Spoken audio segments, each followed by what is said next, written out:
Hello, welcome to Everyday Storytelling. How are you doing today? We are going to be reading Judges from the Bible. Then we are going to be reading. Well, ask Kim, do you want to do the synopsis? Yeah. If you heard that, Kim said yeah. So then we are going to be reading Ben-Hur after the synopsis. And if you just logged on and you're new to the place, then you might want to check out the first video.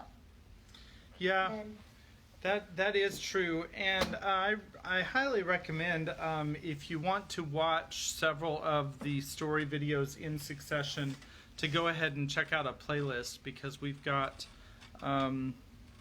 playlists that will cover each book and they'll be in succession, and you can just watch them down, and YouTube will take care of everything for you. So that's what I recommend. There is a link on my Facebook page to my YouTube page. So if you are so inclined to do that, then I recommend that.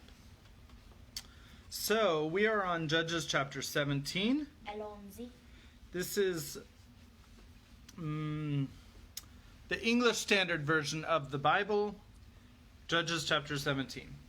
There was a man of the hill country of Ephraim whose name was Micah. And he said to his mother, "The 1,100 pieces of silver that were taken from you, about which you uttered a curse, and also spoke it in my ears, behold, the silver is with me, I took it." And his mother said, "Blessed be my son by the Lord." And he restored the 1,100 pieces of silver to his mother. And his mother said, "I dedicate the silver to the Lord from my hand for my son, to make a carved image and a metal image. Now therefore I will restore it to you." This isn't going to turn out good. So when he restored the money to his mother took 200 pieces of silver and gave it to the silversmith, who made it into a carved image and a metal image. And it was in the house of Micah.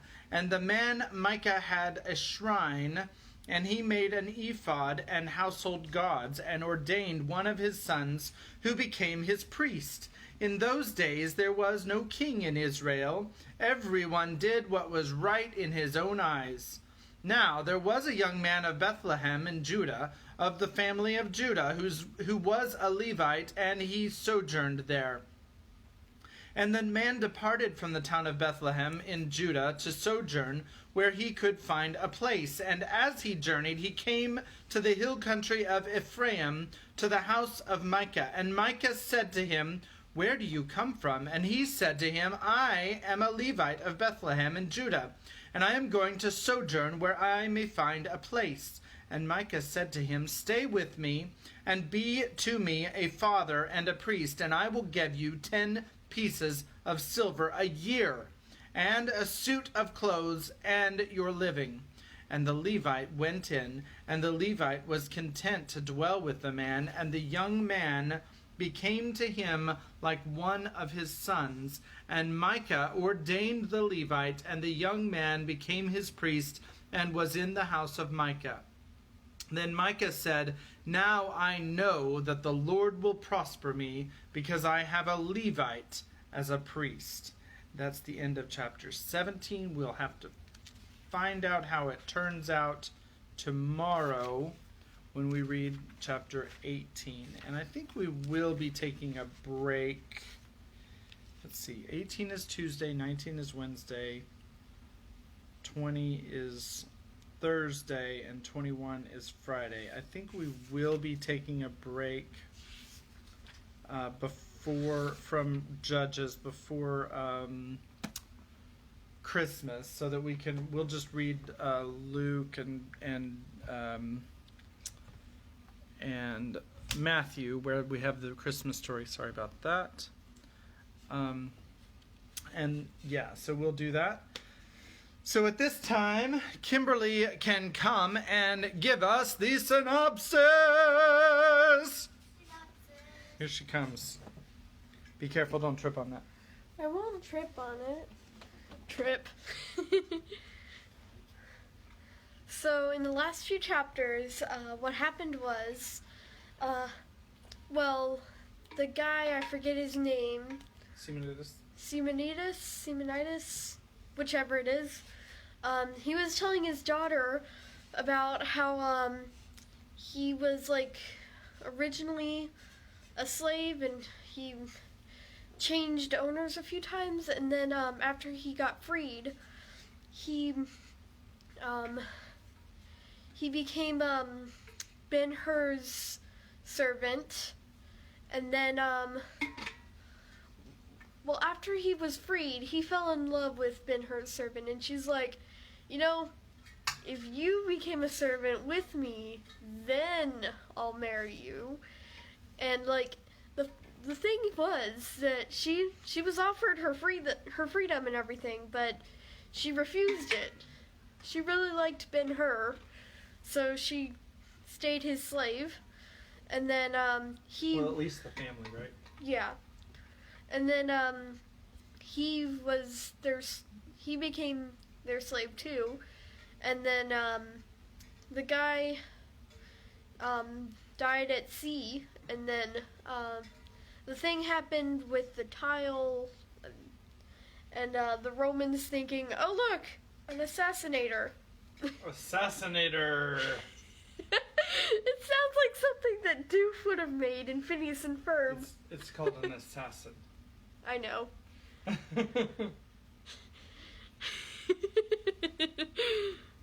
So the Romans were like, oh look, this guy's an assassin. And he was like, it was an accident. The tile dropped and then they didn't believe him. And then he heard how he was working the galley, and he doesn't know anything else, and he knows that his family could or could not be in some prison, and he does not know whether they are alive or not. And that's about what happened, right? Yeah, sure. Close enough. Close enough. And if you want to see the very extremely detailed version, watch the other video. Yeah. Okay, thank you, one person who has joined us. We appreciate you. All right. We appreciate you. Yep, JJ's singing it. We appreciate you. All right. So this is chapter 6 of book 4. Book 4 is kind of long, but it's good. Good stuff. All right, we are on page 197. In case you thought that is almost halfway through. So there's a total of 558 pages, but that's including the afterword. So 548 pages. All right. So the Mulberries of Daphne. The other thing that she didn't mention was that he went to that Roman pagan garden, and there were all those writings that were honoring the pagan gods, and like the rules that said that if you pick a flower, then you're gonna die, that kind of stuff. All right, so good stuff. All right, thank you, 2 people that are here. I appreciate you. All right.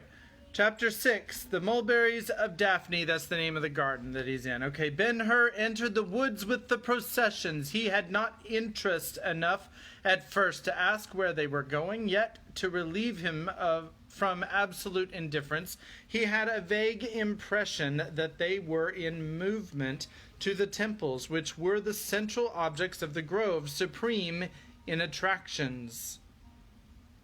What's the music? Oh, okay. It's distracting. Sorry. Supreme in attractions. Presently, as singers dreamfully play with a flitting chorus, he began repeating to himself, "Better be a worm and feed on the mulberries of Daphne than a king's guest." Then of the much repetition arose questions importunate of answer. Was life in the grove so very sweet? Wherein was the charm?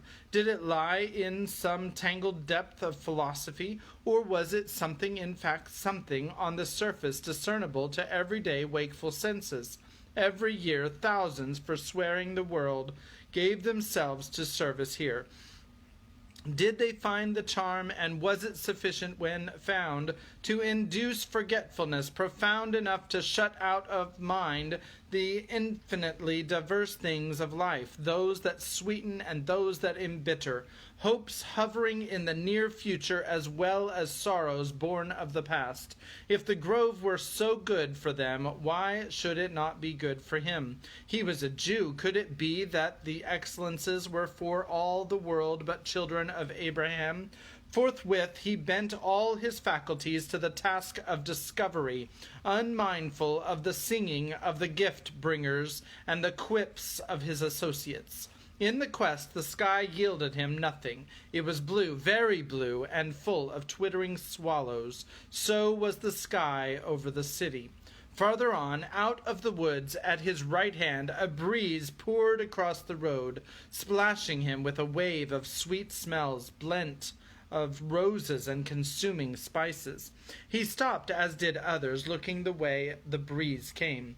"A garden over there?" he said to a man at his elbow. "Rather some priestly ceremony and performance, something to Diana, or Pan, or a deity of the woods." The answer was in his mother tongue. Ben-Hur gave the speaker a surprised look. "A Hebrew?" he asked him. The man replied with a deferential smile, "I was born within a stone's throw of the marketplace in Jerusalem." Ben-Hur was proceeding to further speech when the crowd surged forward, thrusting him out on the side of the walk next the woods, and carrying the stranger away. The customary gown and staff, a brown cloth on the head tied by a yellow rope, and a strong Judean face to avouch the garments of honest right, remained in the young man's mind, a kind of summary of the man. This took place at the point where a path into the woods began, offering a happy escape from the noisy processions. Ben-Hur availed himself of the offer. He walked first into a thicket which from the road appeared in a state of nature, close, impenetrable, a nesting place for wild birds. A few steps, however, gave him to see the master's hand even there. The shrubs were flowering or fruit-bearing under the bending branches. The ground was pranked with brightest blooms. Over the jasmine stretched its delicate bonds. From lilac and rose and lily and tulip, from oleander and strawberry tree, all old friends in the gardens of the valleys about the city of David, the air, lingering or in haste, loaded itself with exhilarations day and night, and that nothing might be wanting of the happiness of the nymphs and naiads. Down through the flower-lighted shadows of the mass a brook went in its course gently, and by many winding ways. Out of the thicket as he proceeded, on his right and left, issued the cry of the pigeon and the cooing of turtle doves. Blackbirds waited for him and bided his coming close. A nightingale kept its place fearless, though he passed an arm's length. A quail ran before him at his feet, whistling to the brood she was leading, and as he paused for them to get out of his way, a figure crawled from a bed of honeyed musk, brilliant with balls of golden blossoms. Ben-Hur was startled. Had he indeed been permitted to see a satyr at home? The creature looked up at him and showed in its teeth a hooked pruning knife. He smiled at his own scare, and lo, the charm was evolved. Peace without fear, a universal condition that it was. He sat upon the ground beneath a citron tree, which spread its grey roots sprawling to receive a branch of the brook. The nest of a titmouse hung close to the bubbling water, and the tiny creature looked out of the door of the nest into his eyes. Verily, the bird is interpreting to me, he thought. It says, I am not afraid of you, for the law of this happy place is love. The charm of the grove seemed plain to him. He was glad and determined to render himself one of the lost in Daphne, in charge of the flowers and shrubs, and watching the growth of all the dumb excellences everywhere to be seen. Could not he, like the man with the pruning knife in his mouth, forego the days of his troubled life, forego them, forgetting and forgotten? But by and by his Jewish nature began to stir within him. The charm might be sufficient for some people. Of what kind were they? Love is delightful. Ah, how pleasant as a successor to wretchedness like this. But was it all there was in life? All? There was an unlikeness between him and those who buried themselves contentedly here. They had no duties. They could not have had. But he? God of Israel, he cried aloud, springing to his feet with burning cheeks. Mother, Tirzah, cursed be the moment, cursed be the place in which I yield myself, happy in your loss. He hurried away through the thicket and came to a stream flowing with the volume of a river between banks of masonry, broken at intervals by gated sluiceways. A bridge carried the path he was traversing across the stream, and, standing upon it, he saw other bridges, no two of them alike. Under him the water was lying in a deep pool, clear as a shadow. Down a little way it tumbled with a roar over rocks. Then there was another pool, and another cascade, and so on, out of view, and bridges, and pools, and resounding cascades said, plainly as inarticulate things can tell a story, the river was running by permission of a master, exactly as the master would have it, tractable as became a servant of the gods. Forward from the bridge, he beheld a landscape of wide valleys and irregular heights, with groves and lakes and fanciful houses linked together by white paths and shining streams. The valleys were spread below, that the river might be poured upon them for refreshment in days of drought, and they were as green carpets, figured with beds and fields of flowers, and flecked with flocks of sheep, white as balls of snow.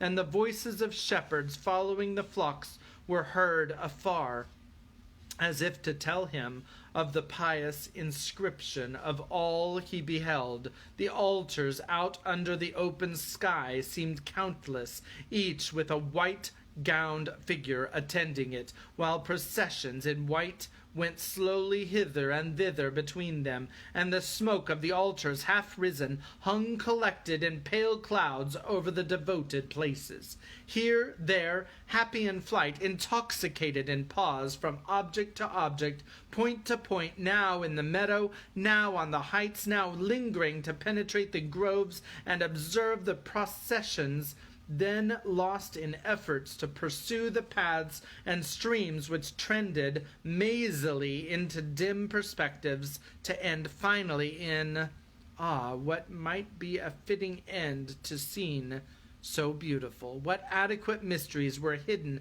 behind an introduction so marvelous. Here and there the speech was beginning. His gaze wandered, so he could not help the conviction, forced by the view, and as the sum of it all, that there was peace in the air and on the earth, and invitation everywhere to come and lie down here and be at rest. Suddenly a revelation dawned upon him. The grove was, in fact, a temple, one far-reaching, wall-less temple. Never anything like it. The architect had not stopped to pother about columns and porticos, proportions or interiors, or any limitation upon the epic he sought to materialize. He had simply made a servant of nature. Art can go no further. So the cunning son of Jupiter and Callisto built the old Arcadia, and in this, as in that, the genius was Greek. From the bridge Ben-Hur went forward into the nearest valley. He came to a flock of sheep. The shepherd was a girl, and she beckoned him. "Come!" Farther on, the path was divided by an altar, a pedestal of black gneiss, capped with a slab of white marble, deftly foliated, and on that a brazier of bronze holding a fire. Close by it, a woman, seeing him, waved a wand of willow, and as he passed called him, "Stay!" And the temptation in her smile was that of passionate youth. On yet farther he met one of the processions, as its head a troop of little girls, nude except that they were covered with garlands, piped their shrill voices into a song. Then a troop of boys, also nude, their bodies deeply sun-browned, came dancing to the song of the girls. Behind them the procession, all women bearing baskets of spices and sweets to the altars, women clad in simple robes, careless of exposure. As he went by, they held their hands to him and said, "Stay and go with us." One, a Greek, sang a verse from Anacreon. "For today I take or give. For today I drink and live. For today I beg or borrow. Who knows about the silent morrow?" But he pursued his way indifferent, and came next to a grove luxuriant, in the heart of the vale, at the point where it would be most attractive to the observing eye. As it came close to the path he was traveling, there was a seduction in its shade, and through the foliage he caught the shining of what appeared a pretentious statue. So he turned aside and entered the cool retreat.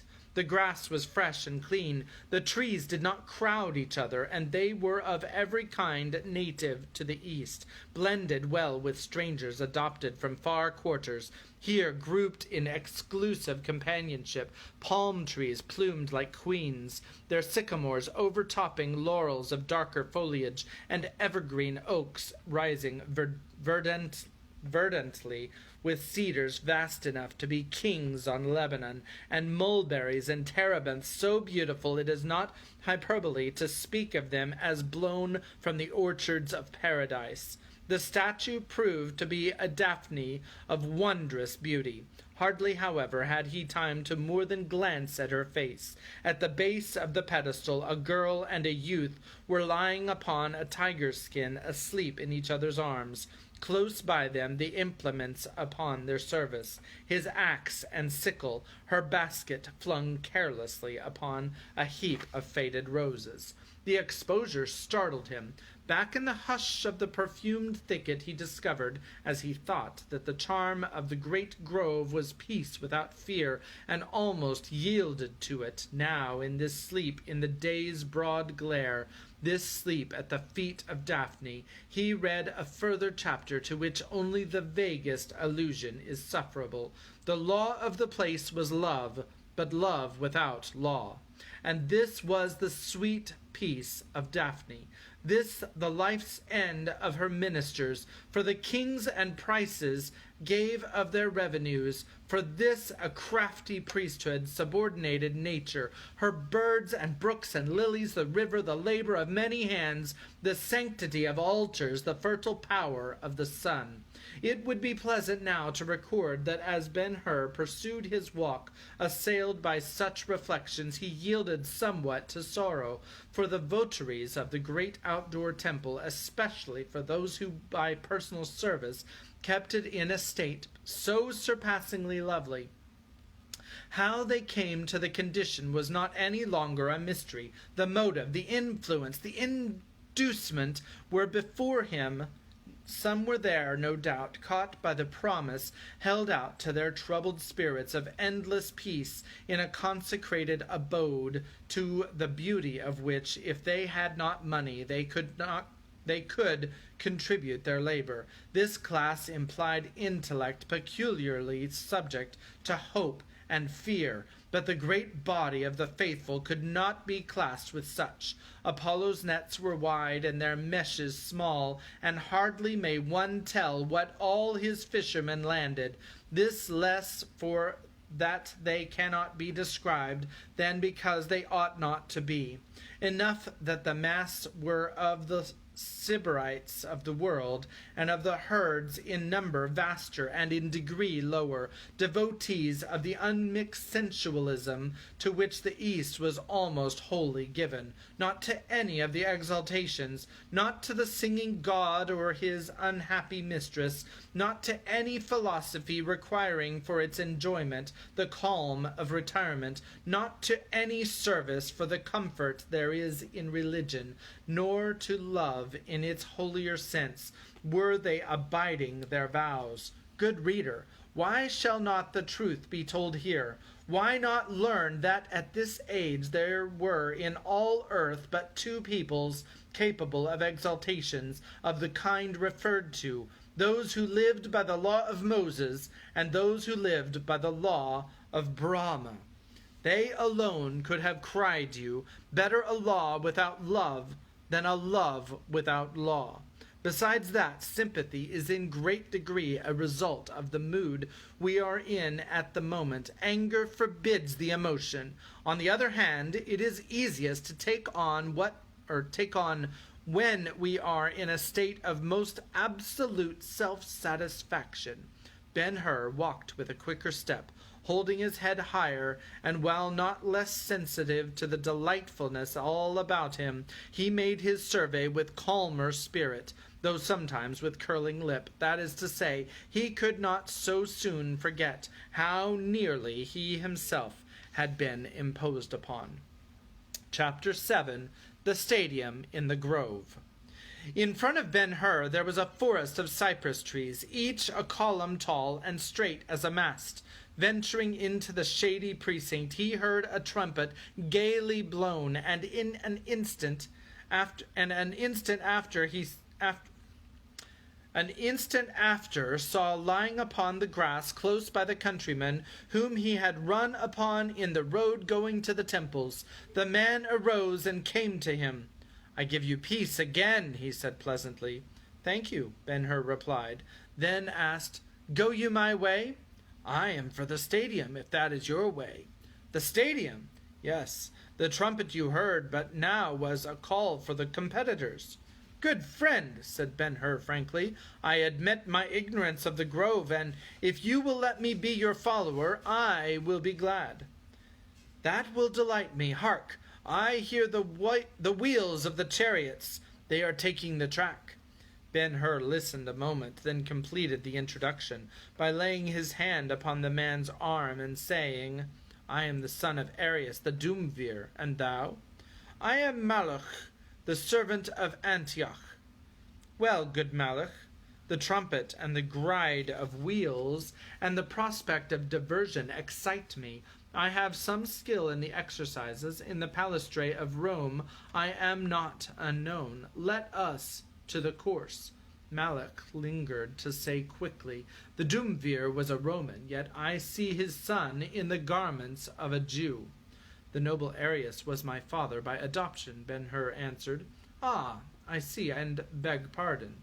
Passing through the belt of forest, they came to a field with a track laid out upon it, in shape and extent exactly like those of the stadia. The course, or track proper, was of soft earth, rolled and sprinkled, and on both sides defined by ropes stretched loosely upon upright javelins. For the accommodation of spectators and such as had interests reaching forward of the mere practice, there were several strands shaded by substantial awnings and provided with seats in rising rows. In one of the stands the two newcomers found places. Ben-Hur counted the chariots as they went by, 9 in all. "I commend the fellows," he said with good will. "Here in the East I thought they aspired to nothing better than the two, but they are ambitious and play with royal fours. Let us study their performance." 8 of the fours passed the stand, some walking, others on the trot, and all unexceptionally handled. Then the 9th one came on the gallop. Ben-Hur burst into exclamation. "I have been in the stables of the Emperor Malach, but by our father Abraham of blessed memory, I never saw the like of these." The last 4 was then sweeping past. All at once they fell into confusion. Someone on the stand uttered a sharp cry. Ben-Hur turned and saw an old man half risen from an upper seat, his hands clenched and raised, his eyes fiercely bright, his long white beard fairly quivering. Some of the spectators nearest him began to laugh. "They should respect his beard at least. Who is he?" asked Ben-Hur. "A mighty man from the desert somewhere beyond Moab, an owner of camels in herds, and horses descended, they say, from the racers of the first Pharaoh, Sheikh Ilderim by name and title." Thus Malach replied. The driver meanwhile exerted himself to quiet the four, but without avail. Each ineffectual effort excited the sheik the more. "Abaddon, seize him!" yelled the patriarch shrilly. "Run, fly! Do you hear me, my children?" The question was to his attendants, apparently of the tribe. "Do you hear? They are desert-born like yourselves. Catch them, quick!" The plunging of the animals increased. "Accursed Roman!" And the sheik shook his fist at the driver. Did he not swear he could drive them? Swear it by all his brood of the Latin gods? Nay, hands off me, off I say. They should run swift as eagles, and with the temper of hand-bred lambs, he swore. Cursed be he, cursed the mother of liars who calls him son. See them, the priceless. Let him touch one of them with a lash, and... The rest of the sentence was lost in a furious grinding of his teeth. "To their heads, some of you, and speak them. A word, one is enough. From the tent song your mother sang of you. Oh, fool, fool, that I was to put trust in a Roman." Some of the shrewder of the old man's friends planted themselves between him and the horses. An opportune failure of breadth on his part helped the stratagem. Ben-Hur, thinking he comprehended the sheik, sympathized with him. Far more than mere pride of property, more than anxiety for the result of the race, in his view it was within the possible for the patriarch, according to his habits of thought and his ideas of the inestimable, to love such animals with a tenderness akin to the most sensitive passion. They were all bright bays, unspotted, perfectly matched, and so proportioned as to seem less than they really were. Delicate ears pointed small heads, the faces were broad and full between the eyes, the nostrils in expansion disclosed membranes so deeply red as to suggest the flashing of flame, the necks were archers overlaid with fine mane so abundant as to drape the shoulders and breast, while in happy consonance the forelocks were like ravellings of silken veils. Between the knees and the fetlocks the legs were flat as an open hand, but above the knees they were rounded with mighty muscles, needful to upbear the shapely, close-knit bodies. The hoofs were like cups of polished agate, and in rearing and plunging they whipped the air, and sometimes the earth, with tails glossy black and thick and long. The sheik spoke of them as the priceless, and it was a good saying.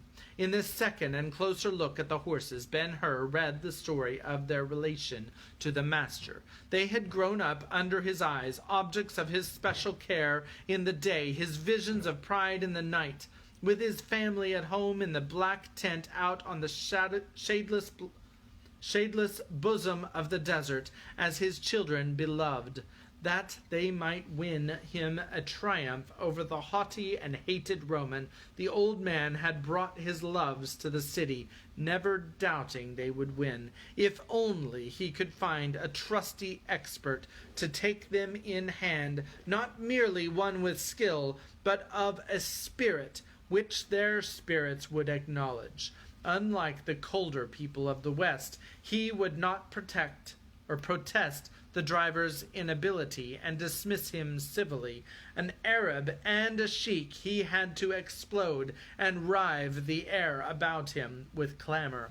Before the patriarch was done with his expletives, a dozen hands were at the bits of the horses, and their quiet assured. About that time another chariot appeared upon the track, and unlike the others, driver, vehicle, and racers were precisely as they would be presented in the circus the day of the final trial. For a reason which will presently be more apparent, it is desirable now to give this turnout plainly to the reader. There should be no difficulty in understanding the carriage known to us all as the chariot of classical renown. One has but to picture to himself a dray with low wheels and broad axle, surmounted by a box open at the tail end. Such was the primitive pattern. Artistic genius came along in time, and, touching the rude machine, raised it into a thing of beauty, that, for instance, in which Aurora, riding in advance of the dawn, is given to our fancy. The jockeys of the ancients, quite as shrewd and ambitious as their successors of the present, called their humblest turnout a 2, and their best in grade a 4. In the latter they contested the Olympics and the other festal shows founded in imitation of them. The same sharp gamesters preferred to put their horses to the chariot all abreast, and for distinction they termed the 2 next the pole yoke steeds, and those on the right and left outside tracemates. It was their judgment also that by allowing the fullest freedom of action, the greatest speed was attainable. Accordingly, the harness resorted to was peculiarly simple. In fact, there was nothing of it save a collar round the animal's neck and a trace fixed to the collar, unless the lines in the halter fall within the term. Wanting to hitch up, the masters pinned a narrow wooden yoke or cross-tree near the end of the pole, and by straps passed through the rings at the end of the yoke, buckled the latter to the collar. The traces of the yoke steeds they hitched to the axle, those of the trace mates to the top rim of the chariot bed. There remained then but the adjustment of the lines, which, judged by the modern devices, was not the least curious part of the method. For this there was a large ring at the forward extremity of the pole. Securing the ends to that ring first, they parted the lines so as to give one to each horse, then proceeded to pass them to the driver, slipping them separately through the rings on the inner side of the halters at the mouth. With this plain generalization in mind, all further desirable knowledge upon the subject can be had by following the incidents of the scene occurring. The other contestants had been received in silence. The last comer was more fortunate. While moving towards the stand from which we are viewing the scene, his progress was signalized by loud demonstrations, by clapping of hands and cheers, the effect of which was to center attention upon him exclusively. His yoke steeds, it was observed, were black, while the trace mates were snowy white. In conformity to the exacting canons of Roman taste, they had all 4 been mutilated, that is to say, their tails had been clipped, and to complete the barbarity, their shorn manes were divided into knots, tied with flaring red and yellow ribbons. In advancing, the stranger at length reached a point where the chariot came into view from the stand, and its appearance would have itself have justified the shouting. The wheels were very marvels of construction. Stout bands of burnished bronze reinforced the hubs, otherwise very light. The spokes were sections of ivory tusks set out in with the natural curve outward to perfect the dishing considered important then as now. Bronze tires held the fellies, which were of shining ebony. The axle, in keeping with the wheels, was tipped with heads of snarling tigers done in brass, and the bed was woven of willow wands gilded with gold. The coming of the beautiful horses and resplendent chariot drew Ben-Hur to look at the driver with increased interest. Who was he? When Ben-Hur asked himself the question first, he could not see the man's face or even his full figure, yet the air and manner were familiar, and pricked him keenly with a reminder of a period long gone. Who could he be? Nearer now, and the horses approaching at a trot. From the shouting and the gorgeousness of the turnout, it was thought he might be some official favorite or famous prince. Such as appearance was not inconsistent with exalted rank. Kings often struggled for the crown of leaves, which was the prize of victory. Nero and Commodus, it will be remembered, devoted themselves to the chariot. Ben-Hur rose and forced a passage down nearly to the railing in front of the lower seat of the stand. His face was earnest, his manner eager, and directly the whole person of the driver was in view. A companion rode with him. In classic description, a Myrtilus permitted men of high estate indulging their passion for the race course.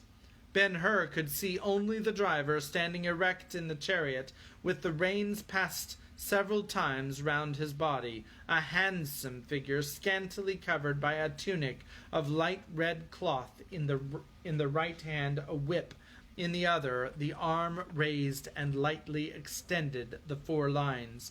The pose was exceedingly graceful and animated.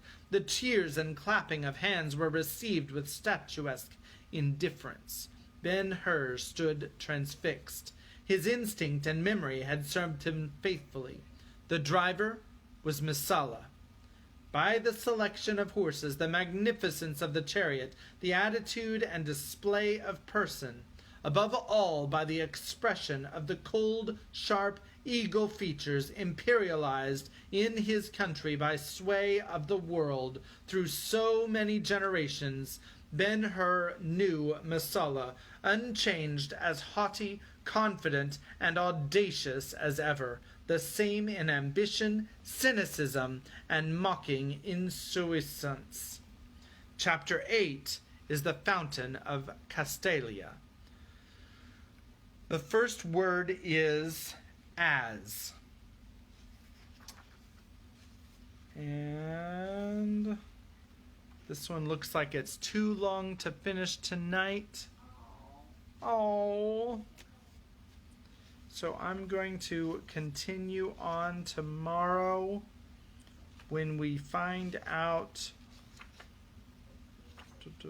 what is going on. All right. So I hope that you're enjoying the story. We are about almost halfway through Ben-Hur. And if you are just now tuning in, I recommend you start at the beginning. Be sure to hit the thumbs up button so that you can show me that you like this video. And we are going to finish this book probably maybe sometime next week. I'm hoping by the end of the year, but I can't promise that for sure. So more to follow. And thank you once again for joining us, and we'll see you again tomorrow. God bless you. Good night. I thought I hit